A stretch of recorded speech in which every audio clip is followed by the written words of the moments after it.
اس کے 2 پف جو ہے نا منہ میں 6 گھنٹے سے مارے. تو یہ چیزیں, اور زیتھرومیکس کا کورس جب آپ 1 ہفتے پہلے کر چکے ہیں تو ایک دفعہ اور ریپیٹ کر سکتے ہیں, جو ایزیتھرومائسین میں کہہ رہی ہوں. تو اگر یہ چیزیں کریں گے تو اس سے بہت فائدہ ہوگا. یہ درمیان کے پیشنٹس کی بات کریں, شدید کا بتائیں, وینٹیلیٹر پہ چلے جاتے ہیں تو وہ بڑا مشکل ہو جاتا ہے. جی, تو میں یہی بات بتا رہی ہوں کہ جتنا بھی گھر میں اگر مینٹین کر سکیں اور دیکھیں کہ بہت زیادہ سانس نہیں پھول رہا, بہت زیادہ تکلیف نہیں ہو رہی, بہت زیادہ درمیانی قسم کی سانس پھولنے کی پرابلم ہو رہی ہے, تو یہ دواؤں سے. آپ نے ایک مضمون میں جو لکھا تھا اس میں لکھا تھا کہ آپ نے کہ ٹیسٹ بھی اتنا ضروری نہیں ہے, ٹیسٹ نہ کروائیں جن کو علامات ہے, تو وہ آپ نے کیوں بھیجا؟ اس پہ اعتراض بھی ہوا ہے, اس پہ کسی نے اعتراض بھی اٹھایا لوگوں نے کہ ٹیسٹ کیوں نہ کروائیں. دیکھیے, ٹیسٹ کی میں جو بات اس وقت بھی میں نے آپ سے کہا تھا جب امریکہ میں ہو رہا تھا, صرف میں نے نہیں کہا تھا, پورے گورنمنٹ کی, امریکن گورنمنٹ کی یہ اسٹریٹجی رہی کہ زیادہ ٹیسٹ مت کراؤ, کیونکہ جتنا ٹیسٹ کروا رہے تھے ان سے زیادہ لوگوں کو پھیل رہا تھا. جو ہم ڈاکٹرز تھے اور ارجنٹ کیئرس وغیرہ تھے وہ اس بات کو اوائڈ کر رہے تھے, اور اوائڈ کرنے سے کیا ہو رہا تھا, یہ فائدہ ہو رہا تھا کہ جو سمٹمیٹک ٹریٹمنٹ جو ہے نا وہ زیادہ دی جا رہی تھی, سمٹمز کے لحاظ سے ڈیل کیا جا رہا تھا, کیونکہ ہر آدمی نہ تو ٹیسٹ کروا سکتا تھا, نہ ہاسپٹل پہنچ سکتا تھا, نہ ارجنٹ کیئر پہنچ سکتا تھا. اگر فرض کریں کہ 50 لوگ ارجنٹ کیئر میں یہ لائن لگا کے کھڑے ہو جائیں کہ ہمیں ٹیسٹ کرانا ہے صرف, تو اس سے کیا فائدہ ہونے والا ہے. لیکن ڈاکٹرز اگر سمٹمز کو دیکھ کے علاج کر لیں تو چاہے ٹیسٹ پازیٹیو آئے یا نیگیٹو آئے, وہ بیماری تو ختم ہونی ہے, علاج سے ختم ہونی ہے. اگر, اور جو دوائیں ہیں ان کی وہ بھی ایسی نہیں ہے کہ کوئی بہت ایکسٹرا آرڈنری دوائیں ہیں, وہ جرنل دوائیں ہیں جو کسی دوسرے بیماری کے لوگوں کو بھی دی جاتی ہیں. تو اگر ان کو استعمال کر لیا جائے ٹیسٹ کرے بغیر تو کوئی نقصان نہیں بلکہ فائدہ ہی ہوتا ہے. اس کے کوئی سائیڈ افیکٹس نہیں ان دواؤں کے بہت زیادہ.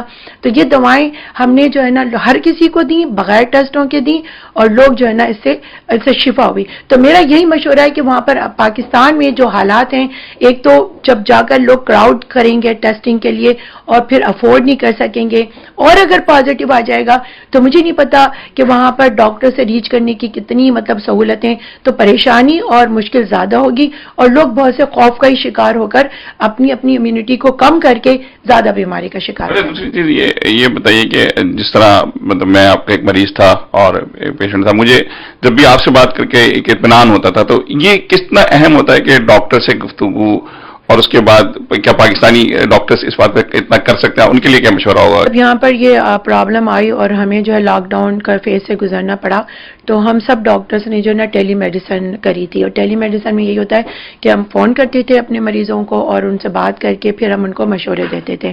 تو اگر وہاں کے ڈاکٹر بھی یہی کریں تو یہ ایک بہت ہی اجر عظیم کا باعث بنے گا, اور ان کو بہت زیادہ اللہ تعالیٰ ان کا اجر عطا فرمائے گا.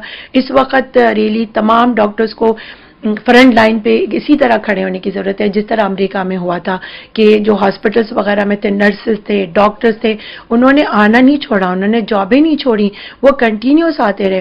اسی طرح جو ڈاکٹرز اپنے خدمت کے جذبے سے سرشار تھے, انہوں نے کلینکس آنا نہیں چھوڑا, اور کلینکس ہم پیشنٹس کو, اگر کوئی پیشنٹ نہیں بھی آ رہا تھا, ہم فونوں پہ کالیں کر کر ان سے بات کر کے ان کو مشورے دے رہے تھے, ان کے سمٹمس سن رہے تھے, ان کی دوائیں ہم جو ہے نا فارمیسی میں لکھا رہے تھے.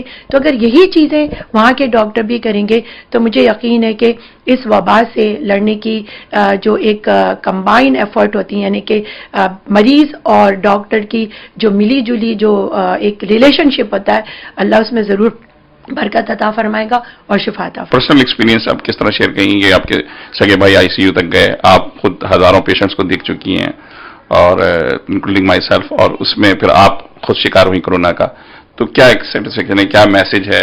میرے بھائی بالکل ارلی فیز میں گئے تھے, جہاں پر جیسے کرونا کا نام سن کے ایسا لگتا تھا بس سب موت کے منہ میں جا رہے ہیں. تو جب اس کی خبر ملی تو جو دوسرے رشتہ دار تھے سب لوگ بہت رونے دھونے اور پریشان ہو گئے. لیکن میں نے اپنے بہن بھائیوں کو سب کو یہی سہارا اور یہی مشورہ دیا, اور یہی میں نے ان کو اٹھایا کہ اللہ پہ بھروسہ رکھو, سب سے پہلے اللہ کی ذات ہے, اس کے بعد کوئی چیز اور ہوگی. اور پھر وہ الحمدللہ جب وہ صحیح ہو گئے اس تمام معاملے سے گزر کے, اور پھر میں جب خود بیمار ہوئی, اس کو شدید والی ہوئی تھی علامات اور مجھے درمیانی والی ہوئی تھی, تو مجھے جو میرا ایک یقین تھا اللہ پر وہ اور بہت زیادہ اسٹرانگ ہوا. اور چونکہ میں اس کے تجربے سے گزری تو میں اپنے تجربے کی بنیاد پہ بتا رہی ہوں کہ اتنا پریشان ہونے کی, اتنا گھبرانے کی, اتنا بھاگم دوڑ کرنے کی ضرورت نہیں ہے. ہم نے وہی چیز کی, گھر میں بھی ماسک پہن لیے, گلوز اٹھا لیے, اس نے بھی اپنے گھر میں ماسک پہن لیے, لوگ دور دور ایک دوسرے سے رہنے لگے. اسی نے جو نا ہمیں اللہ نے ان تمام احتیاطی تدابیر کے ساتھ, اور وہ وہ جو دوائیں میں نے ساری بتائی ہیں وہی دوائیں ہم نے استعمال کی. میں نے بھی زیترومیکس کھائی, میں نے بھی اراؤنڈ دا کلاک ٹائلینول کھائی, وہی کچھ میں نے کیا اور اللہ نے ہمیں اٹھا کے کھڑا کر دیا. تو یہ جو ہے نا ایک ذاتی تجربہ بھی ہے جو آپ مجھے دیکھ رہے ہیں کہ آج میں یہاں پر بیٹھی ہوں, اور انشاءاللہ بہت سے لوگ اللہ کے کرم سے ضرور شفا پائیں گے. اور لیکن سوشل ڈسٹینسنگ اس میں بڑی ضروری ہے, بہت ضروری ہے, سوشل ڈسٹینس بہت ضروری ہے. لیکن دیکھیے ہمارے پاس تو یہاں پر امریکہ میں بھی ایسے لوگ رہتے ہیں کہ ایک ایک گھر میں 5 لوگ رہتے ہیں, تو آپ ان کو سوشل ڈسٹینس کہاں تک کر لیں گے.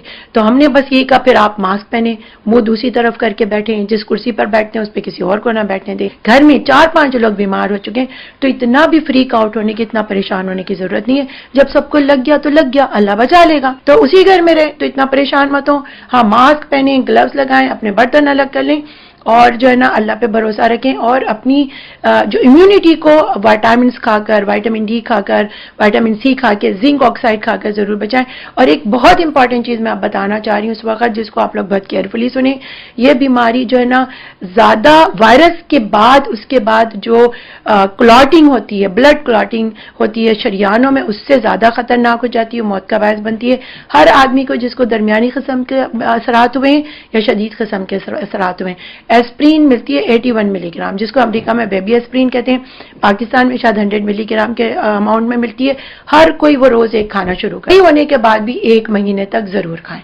بہت شکریہ. میرے خیال مجھے امید یہ ہے کہ آپ کی ایڈوائسز پوری دنیا میں رہنے والے جو لوگ ہیں ان کے لیے بہت ایک قابل عمل چیز بھی ہوگی اور حوصلے کا سبب بنے گی. بہت شکریہ.